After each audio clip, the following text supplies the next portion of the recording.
My fellow compatriots, it's been almost a month since the start of the Second Karabakh War, which is a patriotic war for our nation. We are liberating our homeland from occupiers. During this period, the glorious army of Azerbaijan liberated many settlements from the enemy. We restore historical justice on the battlefield because Nagorno Karabakh is an ancient and historical land of Azerbaijan. For centuries, the people of Azerbaijan have lived, created and built in these lands. We know the history of Karabakh well. Tremendous work has been accomplished in recent years to convey historical truth to the world community. Because in the early 1990s, the world community had almost no idea about Azerbaijan. However, the Armenian lobbying organizations worldwide have been able to create a distorted image of Azerbaijan by communicating false information to the world community about the history of the region and the history of the conflict.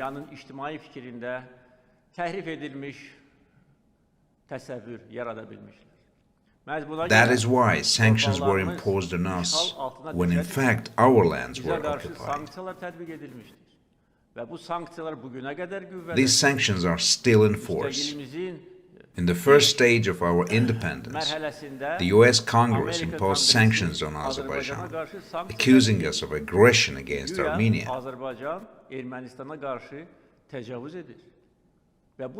These sanctions are still effective.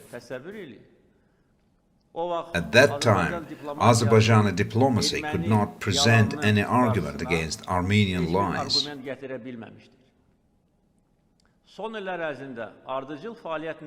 Thanks to our consistent and lasting work in recent years, we could inform the world community about the history of Karabakh and the history of the conflict. Thanks to all this work and our tireless efforts, today the world community has a more objective view on these issues.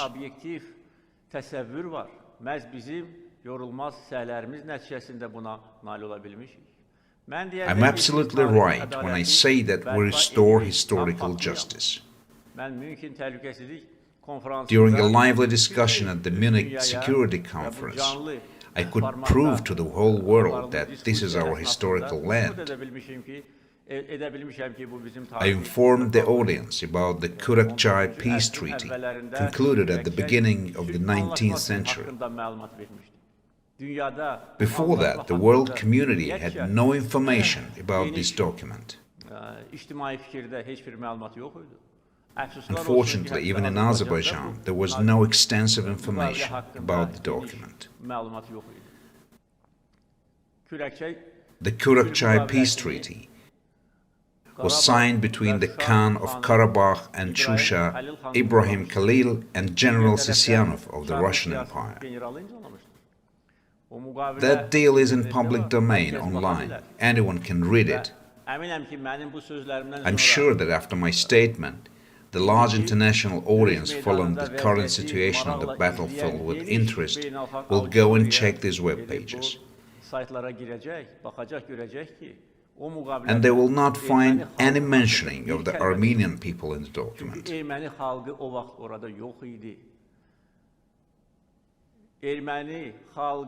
Armenians were moved to our ancestral lands after the Kurakçay, Gulistan and Turkmenchai peace treaties. They were purposefully moved to and settled in Karabakh, one of the most charming corners of our country.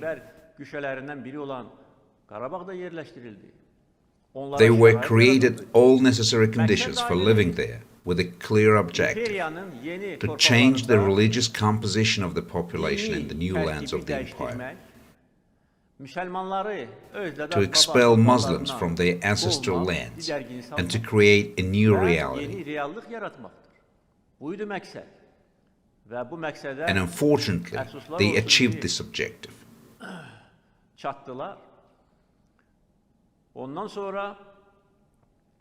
After that, a large Armenian population from neighboring countries was settled in Nagorno Karabakh,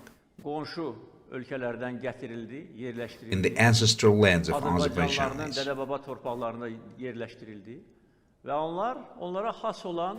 Nevertheless, Armenians, in their usual manner, began to gradually seize all our lands.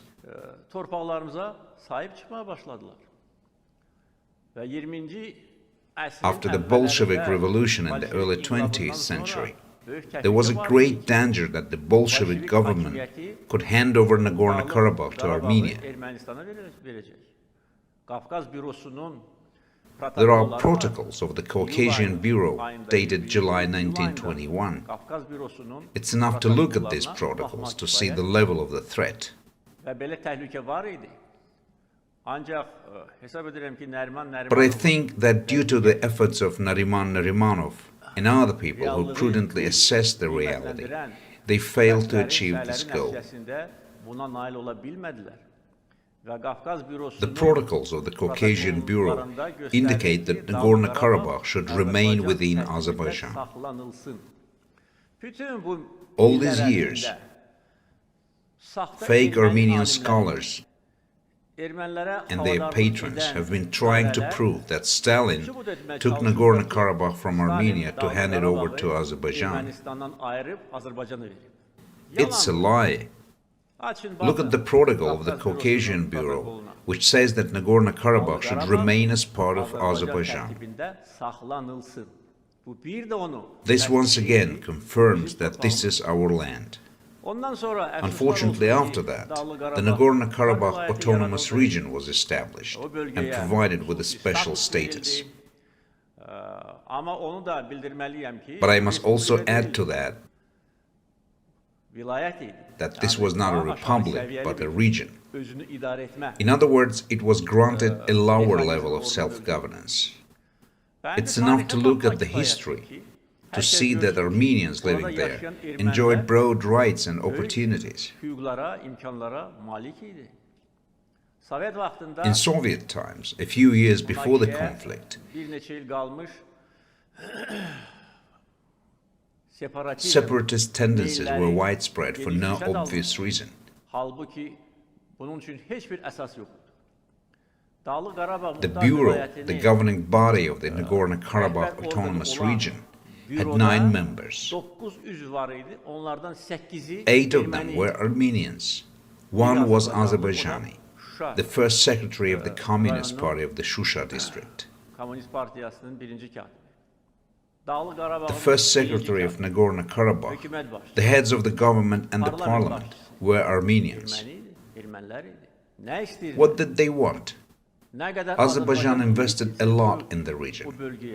The railway was built in the 1970s, as well as the Sarsang water reservoir in the same period. Another water reservoir was built in Madagiz, which returned its original name of Sugovushan recently.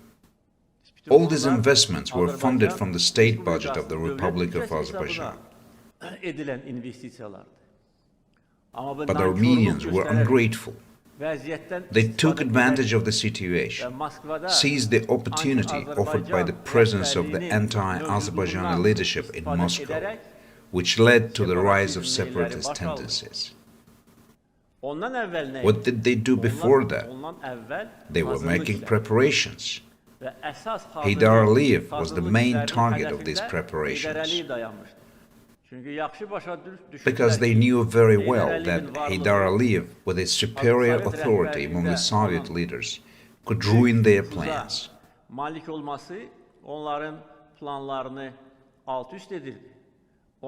Therefore, a huge amount of anonymous letters were sent to Moscow from Armenia, other places, and unfortunately from traitors in Azerbaijan. That was a deliberate slander campaign to eliminate the factor of Heydar Aliyev. Less than 2 weeks after Heydar Aliyev's resignation, Armenian separatists raised the issue of the cessation of Nagorno Karabakh from Azerbaijan and its transfer to Armenia. That's the day when the troubles of our people began. After that, an illegitimate special governance committee was established in Nagorno Karabakh, with a strong pro-Armenian person appointed to lead the body. In fact, they were preparing a solid foundation to detach Nagorno Karabakh from Azerbaijan. Unfortunately, the then Azerbaijani leadership simply observed all these dangerous events. They couldn't raise their voice. They didn't have courage to do so. They just bowed their heads and did what they were told to do from Moscow. Because at that time, the people leading Azerbaijan didn't have a gram of Azerbaijani blood in their veins. They were considered Azerbaijanis, but they didn't have even a pinch of national spirit. This was a group of cosmopolitans that couldn't even speak the Azerbaijani language properly. This is the history of Nagorno Karabakh. Large-scale military operations against Azerbaijan followed soon. And our lands were occupied. The loss of Shusha and Lachin in May 1992 and the occupation of Kalbajar in April 1993 created a geographical link between Nagorno Karabakh and Armenia. However, this connection had never existed. The Nagorno Karabakh Autonomous Region had no border with the Republic of Armenia. These tragic events seemed to create a new reality. After that, the issue was taken over by international mediators, followed by the establishment of the OSCE Minsk Group in 1992. The activities of the Minsk Group are obvious. After some time, the co-chairs of the Minsk Group concentrated virtually all their powers in their hands. In fact, they monopolized the issue.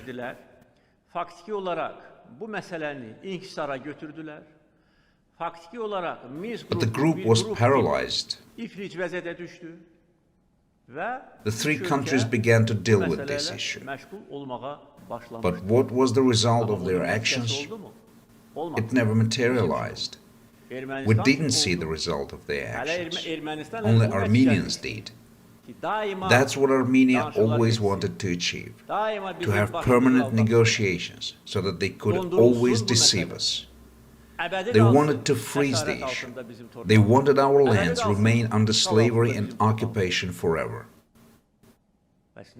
What is the activity of the Minsk Group? Was it able to put pressure on the occupier?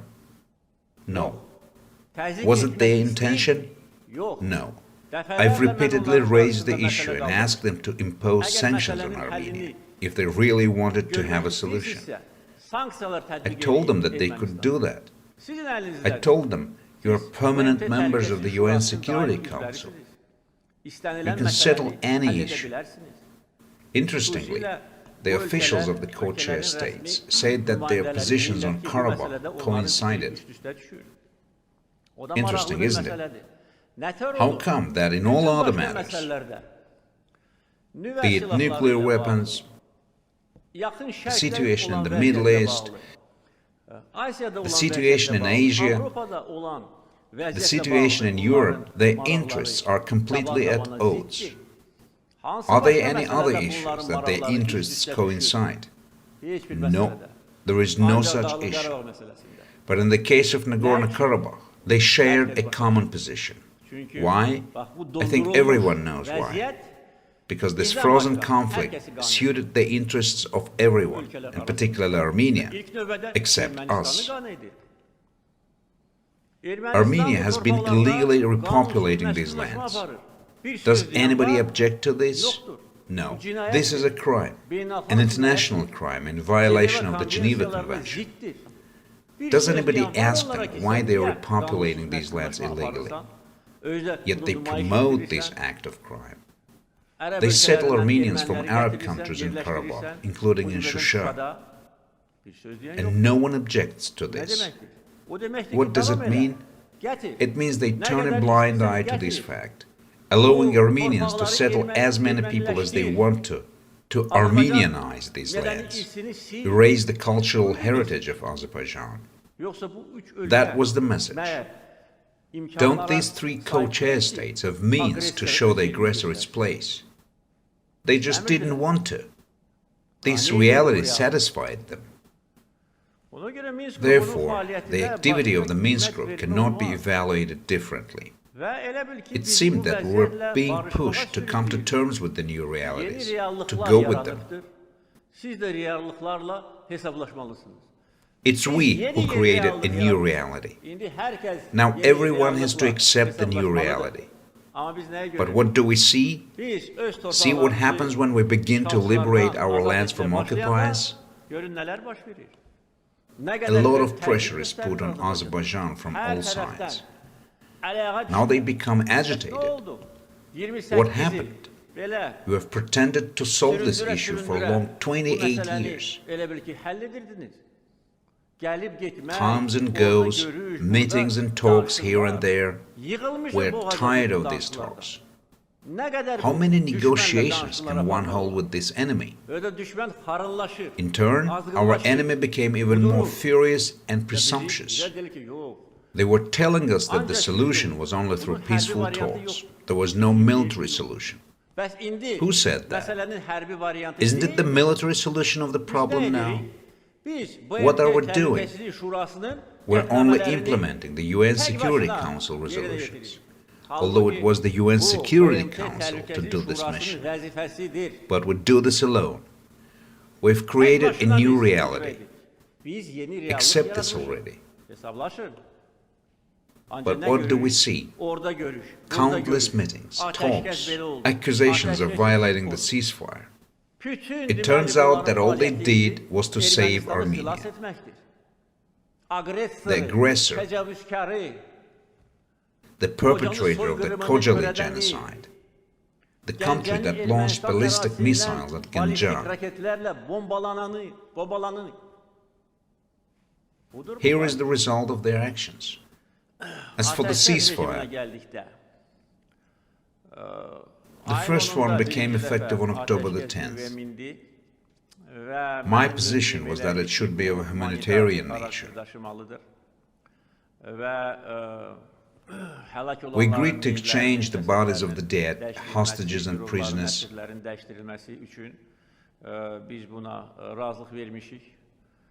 However, less than a day later, Armenia violated the ceasefire and bombed Ganja at night. Then, on October the 17th, a new ceasefire was declared. Again, 2 minutes later, Armenia violated it. Now a new proposal has been made to observe ceasefire from 8 o'clock this morning. But at 9 a.m. I was reported that the ceasefire was violated by Armenia when the Tartar district of Azerbaijan was shelled again. Nevertheless, I instructed the army to exercise restraint and not to succumb to provocations. My people knows my position. This issue must be resolved, either militarily or peacefully. I suggested that if Armenia wanted a peaceful solution, well, we can stop, but in return, we request information about the immediate withdrawal of Armenia from our lands. We request a schedule showing exactly the number of days they need to leave the occupied districts of Azerbaijan. We should be provided with the schedule. We didn't get it from Armenia yet. In this case, we will not be satisfied if the ceasefire continues and the issue remains frozen. This is the issue number one. Secondly, we have clear information that Armenia is already on its knees on the battlefield and simply wants to use the ceasefire to mobilize forces again, to arm again, and to pursue a new policy of aggression against us. siyasəti aparmaq istəyir. Belə məlumatlar var və əfsuslar olsun ki, Unfortunately, over the past month, Armenia has received a large number of various weapons. silahlar göndərilir. Müxtəlif We have all these lists. siyahılar bizdə var. Some information has been published in the Bizim press. mətbuatda da dərc edilir. We have a complete list showing all the aircraft arrivals, the type of cargo they brought to Armenia, how it was unloaded, and where it was sent. Well, if they want ceasefire, why do they dispatch weapons to Armenia? After all, Armenia has fallen to its knees, and we kicked it in the head so hard that it can barely get up.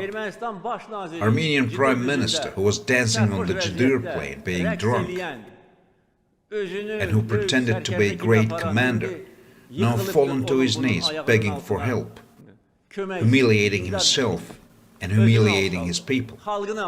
Don't give them weapons then. Stop arming them. Who does give us weapons? No one. If you want to stop the war, don't give them weapons. But rest assured, he will crawl back on all fours 2 days later begging for help again. On the one hand, they talk about a ceasefire. On the other hand, they send them weapons. What is going on? Do they think we will remain silent about it? The Azerbaijani people must know everything. For 70 years as president, I've always told my people the truth. Always. I regularly report to the people on all issues. I will report today as well. My report may be incomplete because there are certain diplomatic rules. And I can tell you, both to the people of Azerbaijan and to the whole world, what I can. If you want to save Armenia, tell it to leave our lands immediately. Let that drunk clown in Shusha on the Jdir plane declare that he is leaving Azerbaijan. Otherwise, calling world leaders 5 or 6 times a day will not solve the problem. Our position remains unchanged, and we defend the truth and the justice. There is one more issue I would like to touch upon. The legal framework for resolving the conflict is quite broad. In fact, we have expanded this framework. It includes not only the resolutions of the UN Security Council, but also other documents. One resolution was adopted by the UN General Assembly. Similar resolutions were adopted by the Non-Aligned Movement, the Organization of Islamic Cooperation, the European Parliament, and other organizations. The document initialed by the European Union contains a special provision on the sovereignty of our country, the inviolability of our borders, and territorial integrity. This is a legal framework which allows us to teach the enemy manners on the battlefield, to chase them, to push them out of our lands. But look what's happening. The Minsk Group co-chairs convened a meeting of the UN Security Council. They've already done it once. Apparently, the document adopted there didn't satisfy them. This time, a few days ago, we heard about yet another document. We immediately took action and didn't allow the adoption of the document.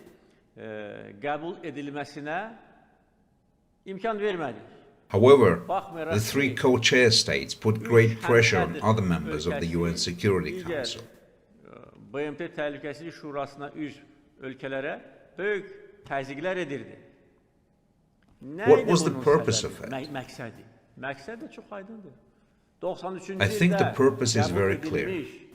To push the resolutions adopted in 1993 on the withdrawal of the Armenian armed forces from our lands to the shadows, leave them behind, invalidate them, or make them lose their significance. That was the whole point of this action. How fair is that? Again, we saw an attempt to support the occupier. But what happened in the end? The document failed to pass the vote. How was it possible? It was the member states of the Non-Aligned Movement that didn't allow the document pass. They showed support, which I highly appreciate. Although they were pressured, perhaps they have been threatened, but they supported us nevertheless, just as we support them. This shows that any such attempts will fail. My dear brother, the President of the Republic of Turkey, has repeatedly said that the world is bigger than five. He's absolutely right, because this vote confirmed his words. They united and again tried to adopt a document in the interests of Armenia, but they failed, because there is justice. No matter how much they violate the justice, no matter how much they violate the truth, there is still justice. Justice and international law are on our side. Therefore, we will continue on our way. If they want a ceasefire, let them tell the occupying state to leave our lands, or we will go to the end. We will continue to chase the enemy as we do it now. The enemy is running away and will run away.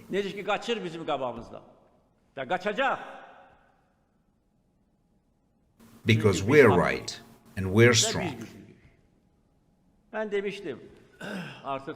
Over the last few years, I have said that the world is no longer what it used to be. The power factor becomes more relevant. But this is not what we did. Do the great powers observe international law? No. Do they respect the UN Security Council? No. They do what they want and as they want to do. Some of them invade one territory, others the other one. They don't respect international law. So why should we respect it? Nevertheless, we do. We don't take any steps in violation of the international law. We don't enter the territory of Armenia. We restore our lands recognized by the international community.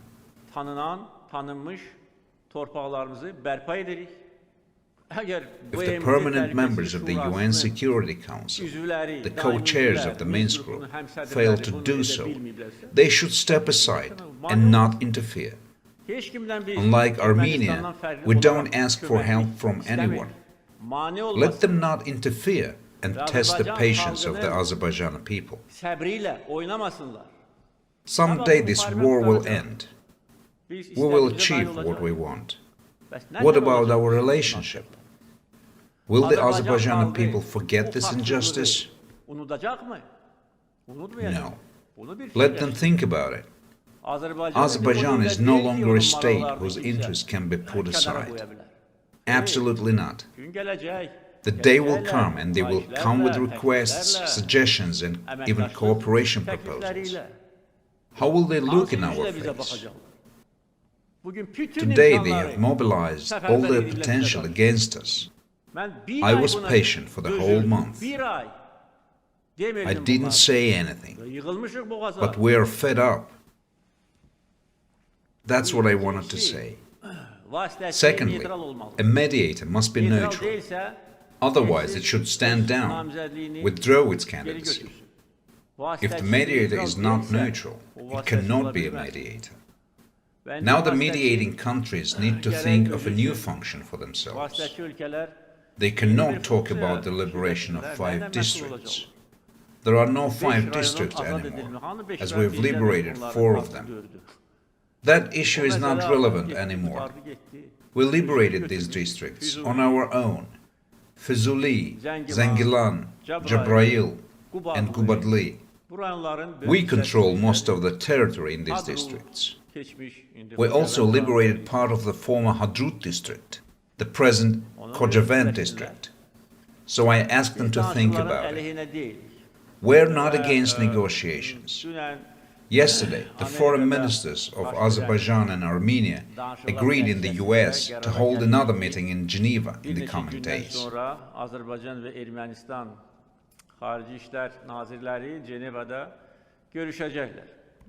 I don't object. Let them meet. There have been so many meaningless meetings in the last 28 years that one more or less will not seem too upsetting. Mən demək istəmirəm ki, I don't want to say that I consider the upcoming meeting meaningless. No, we just wanted to make sense and speed up the settlement of the conflict. I face to the supporters of Armenia. If you want to save this fake state, tell them to leave. A single word of you is enough to make them leave. If Armenia is not given financial, economic, military and political support, can they stand on their feet? No. I will now share with the people of Azerbaijan some information about the destroyed equipment of the enemy. Anyone can calculate their costs, as it's available on the internet. Where does this poor country get so much money? Where does a country struggling with problems get this funding from?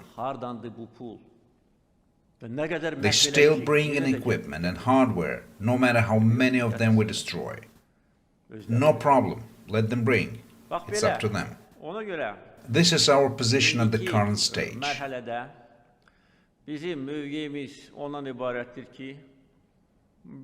We are ready to resolve this issue through military and political means. But we want it to be resolved. They asked for a ceasefire, no problem, but Armenia violated the ceasefire. We keep record of every such violation, every single one. I've instructed to register the violations, which are immediately sent to the OSCE representative and other countries interested in the ceasefire, to see how the Armenians violated. We have all the information. The military political solution should only address the issue of restoring the territorial integrity of Azerbaijan. As for the future of the Armenians who were resettled to our ancestral lands 200 years ago, I already said that they are also our citizens. Their lives must be saved from this junta. If they can't save their lives, we will help them. Wasn't it Pashinyan who, on behalf of the new Armenian government, said that those who ruled Armenia before him were criminals? I was saying that too. So what is the country that has been ruled for 20 years before Pashinyan by the criminals? It's a criminal country. The two former presidents, who were both the leaders of the junta in Karabakh, they also ruled Armenia. Criminal proceedings have been initiated against both of them. They are criminals who excruciated the Armenians living in Karabakh. Where did they get so much wealth and money? They got it by wearing down the Armenian people. I repeat, the Armenians living in Nagorno Karabakh are our citizens. The Azerbaijani people is tolerant. Those people are not guilty. Those who are guilty are being punished anyway. I promise that the blood of the Azerbaijani people will not go unpunished. The perpetrators of the Khojaly genocide have already been killed in the battles over the past month. Justice has been served. That's why I want to repeat my position. We will definitely return to these lands by military and political means. The military phase may end today. We will then resolve the issue politically. Azerbaijanis will return to Shusha and to Kankindi. They will also return to all the other places where they used to live. Conditions will be created for the Armenian population. We must slowly learn how to live together. This is how I see the issue. My approach is based on both morality and the norms of international law.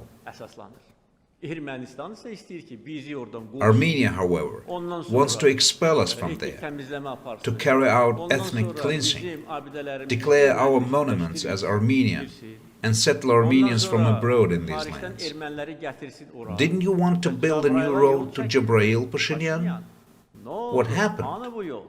Where is the road? Şuşa'da Didn't you want parlament to build a binası parliament building in Shusha? Ne oldu? What happened to it? They all went to Cehenneme hell. gitti. Bax belə, mən bir də demək istəyirəm ki, bizi heç bir qüvvə yolumuzdan döndərə bilməz. I repeat that no Döyüş power is able meydanında to stop əldə us. edilmiş uğurlar, Our danışıqlar successes on the masasında battlefield da created a yeni new reallık reality at the yaradır. negotiating table. İndi isə əziz Now I want to dostlar, share some information with my bəzi fellow məlumatlar vermək compatriots. istəyirəm.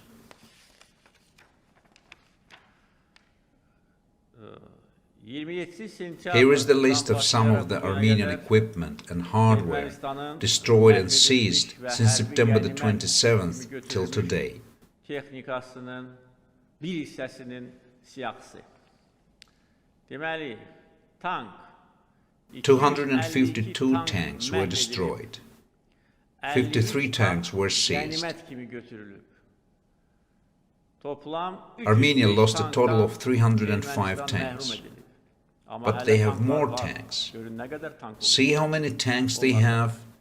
50 infantry fighting vehicles were destroyed. 29 were seized. A total of 79 units. 251 cannons of different calibers were destroyed. 24 were seized. A total of 275 units. 61 mortars were destroyed. 41 were seized. A total of 106 units. 53 anti-tank vehicles were destroyed. 82 Grad facilities were destroyed. 2 rocket missile systems, Uragan, and 1 TOS were destroyed. Anti-aircraft missile systems, TOR, 4 units. OSA, about 40 units. KUB, 4 units. Krug, 1 unit. 2 S-125s were destroyed. The S-300 is one of the most expensive weapons. We destroyed 6 such launchers, as well as 1 detection station and a locator. Aşkar etmə stansiyası, bir lokator. Their cost is well known. Anyone can calculate. Operational tactical missile systems, Elbrus, 2 were destroyed. 1 Tochka-U was destroyed. 231 trucks were destroyed, 20 of them with ammunition. 173 trucks have been seized.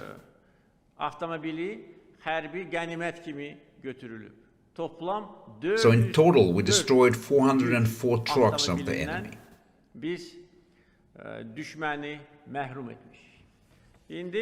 Now let me ask another question. I ask this question every time, and I will do again.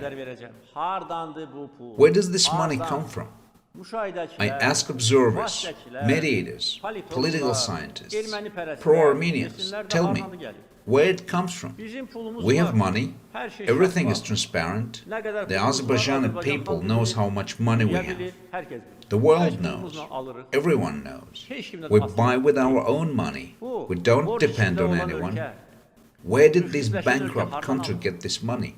Armenia's foreign debt is about $8 billion, yet the country's foreign exchange reserves are only $1.5 billion.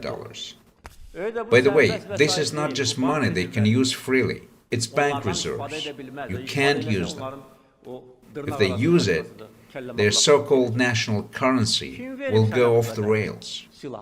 Who gave them so many weapons? Why not anybody ask them?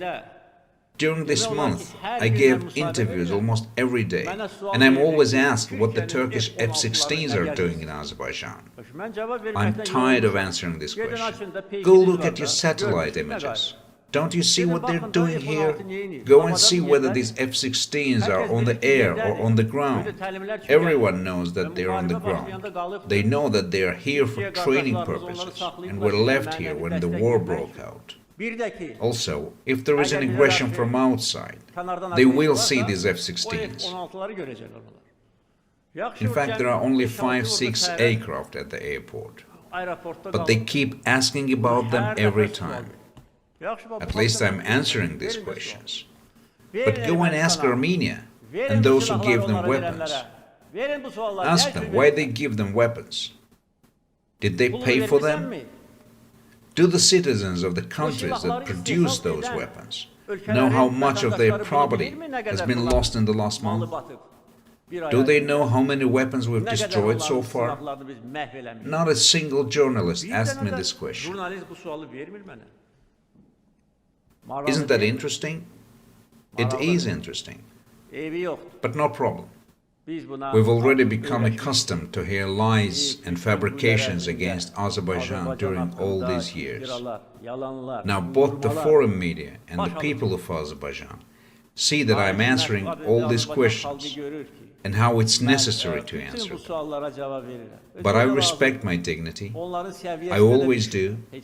I answer these questions in due manner, and they remain silent, because they can't answer. I ask them to look in the mirror before accusing us of something. They behave like prosecutors accusing us. Who you think are you? I have great respect for journalists. That's why they abuse my attitude toward them. Perhaps I speak to them in such a gentle way, but they know that I can talk to them in any way. That's the reality. And this reality is against us. But we've changed the reality.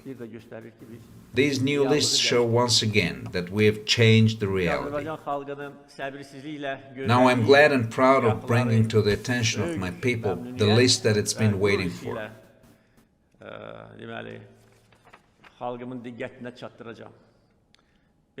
So, here is the list of settlements liberated yesterday.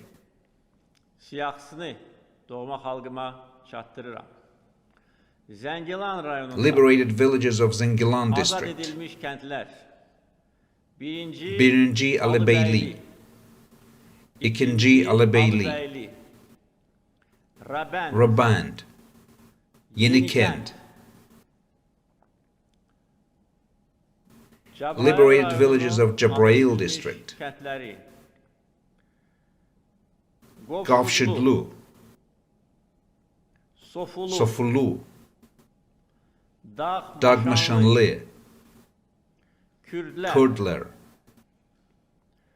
Havuslu, Çelebiler,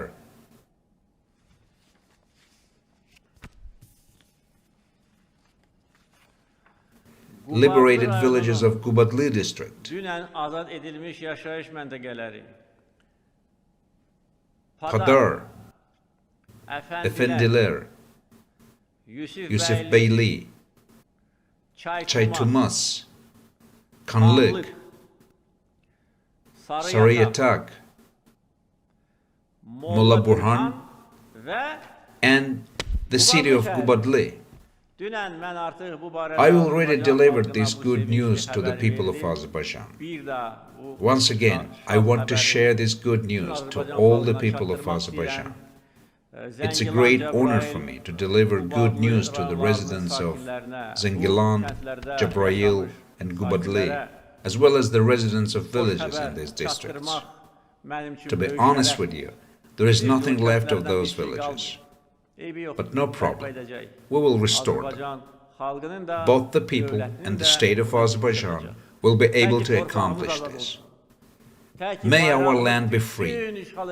May our flag flow in all the lands liberated from occupation. We're liberating these lands thanks to our brave soldiers and officers. We've showed ourselves to the world, both on the battlefield and in the political arena. We've confirmed that the people of Azerbaijan is proud, brave, and invincible.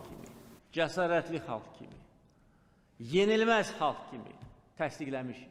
Heç bir No təzyiq pressure can və affect us. təsir edə No bilməz. threat can stop us Heç bir hədə qorxu because we're on the right döndərə bilməz. path, Çünki haqq yolu united like a fist. yumruq kimi This union is eternal bu birlik and will be əbədi eternal. və əbədi olacaq. Əziz Dear həmvətənlər, compatriots, mən I promised you in the sizə first söz days of the etmişdim war ki, hələ müharibənin ilk günlərindəki that we will drive the enemy out of our lands once and ona qədər forever. qovacaq. Karabakh is bizimdir, ours. Qarabağ Karabakh Azərbaycandır. is Azerbaijan.